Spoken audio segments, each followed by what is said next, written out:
আমি এসেছি ধানমন্ডি। কাকে সঙ্গে করে নিয়ে আসছেন যদি একটু? আমার আম্মা। Where are we studying? একটু আমি অল লেভেলস। একটু আন্টির কাছে জানতে চাই কেমন লাগছে যে মেয়েকে নিয়ে আসছেন? কি ভালো লাগছে, আলহামদুলিল্লাহ ভালো লাগছে। প্রথমবার মেয়েকে নিয়ে কনসার্টে দেখতে আসলেন, এরকম মানে বিষয়টা যদি একটু বলতেন। অনেক ওভারওয়েলম লাগছে, ভালো লাগছে। আমাদের বাবা তো কনসার্ট অর্গানাইজ করতেই থাকে স্কাইট্রাকের সাথে, তো এমনিতে ওয়ারফেস এমনিতে সবার কনসার্ট আলহামদুলিল্লাহ দেখা হয়, বাট অব্রড থেকে ইন্ডিয়া থেকে একজন আসে Rahat Fateh Ali Khan, that's pretty exciting. Bangladeshi কোনো গান শোনা হয় কিনা আপনার?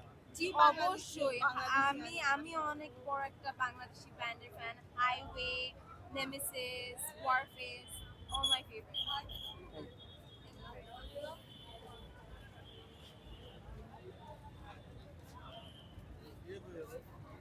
So much means to us.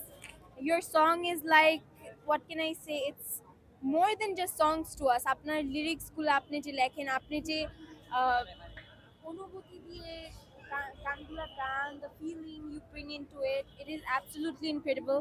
And আপনি যে আজকে আমাদের দেশে আসছেন for a good cause, আপনি চ্যারিটির জন্য করছেন, আপনি কোনো টাকা নিচ্ছেন না এটার বিনিময়ে, ওইটার জন্য আমরা অনেক ধন্যবাদ। আমরা সবাই আপনার অনেক বড় fan, and please keep on singing like this, because I don't know আপনার গান ছেড়ে আমরা কি করব। আপনার গান is like a legacy of its own. You are a legacy of your own, and I'm really grateful to Allah যে আমি আজকে আপনাকে লাইভ দেখতে পারবো।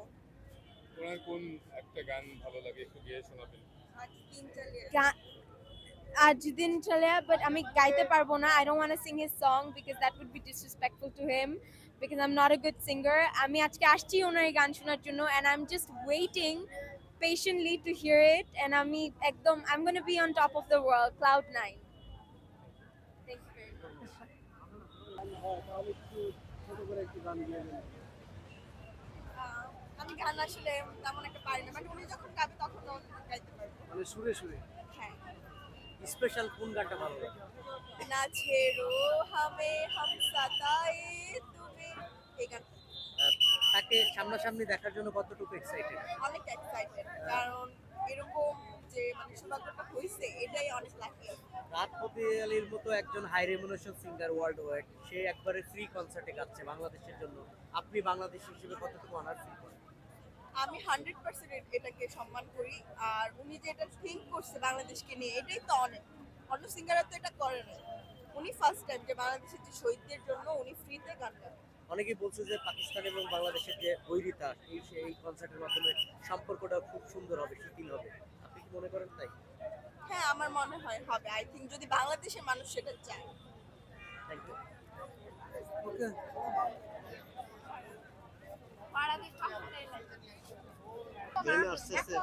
সে আসতেছে, এটাই অনেক বড় বিষয়।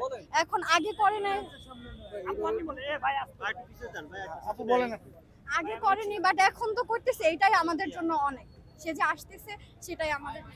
আপনার নামটা বলুন। আমার নাম হচ্ছে তানিশা। মনে করেন কি যে আপনি বাংলাদেশ পাকিস্তানের এটা কি আসলে সুন্দর হবে কনসার্টের মাধ্যমে? হ্যাঁ, অবশ্যই সুন্দর হবে। এর আগে হচ্ছে কি আতিফ আসলাম আসছে, অবশ্যই এখন আমাদের মাঝখানে এত দ্বিধাদ্বন্দ্ব নাই, কারণ আমাদের মাঝখানে এরকম আগে আমাদের যে যুদ্ধ হয়েছে এখন তো সেটা নাই। এখন আমরা বন্ধুত্ব, মানে বন্ধুর মতন একটা আমাদের এখন সম্পর্ক হয়েছে আর কি। তো এই যে এত বড় একজন শিল্পী ফ্রি পারিশ্রমিকে গাচ্ছে, কতটুকু অনার ফিল করেন বাংলাদেশ হিসেবে? এটা হচ্ছে কি অনেক প্রাউড ফিল করার মতন একটা বিষয়, কারণ আমাদের শহীদদের জন্য যে উনি এত বড় হচ্ছে কি একটা কাজ করতেছে, এটা অনেক প্রাউডের আর কোন গানগুলো ভালো লাগে?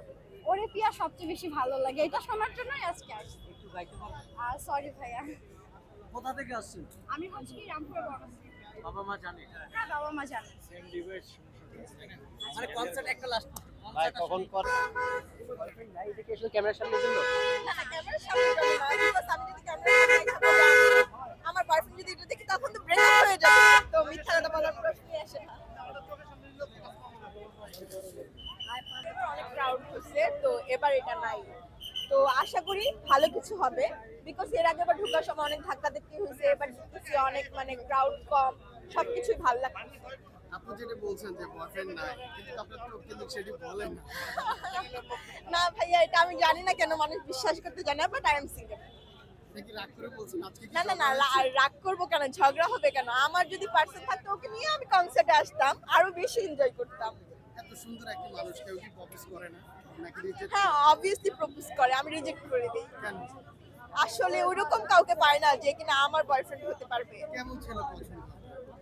কেমন ছেলে সেটা না, খুব কেয়ারিং এন্ড লয়াল হতে হবে। এখনো যে ওইরকম ছেলেই নাই যে লয়াল থাকবে পার্টনারের প্রতি। একটা গার্লফ্রেন্ড থাকলে 10টা আরো দরকার পড়ে।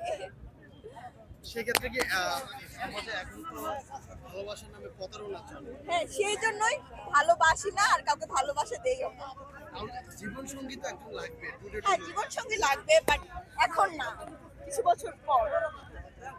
যারা আপনার ভিডিও দেখে কমেন্ট করবে যে আমি আপনাকে পছন্দ করি বা প্রপোজ করতে চাই, তাদের উদ্দেশ্যে এখন কি বলবেন? তাদের উদ্দেশ্যে এটাই বলবো, সবকিছু চাইলেই পাওয়া যায় না। এটাই। আপনার নামটা? আমার নাম সিমি। Thank you.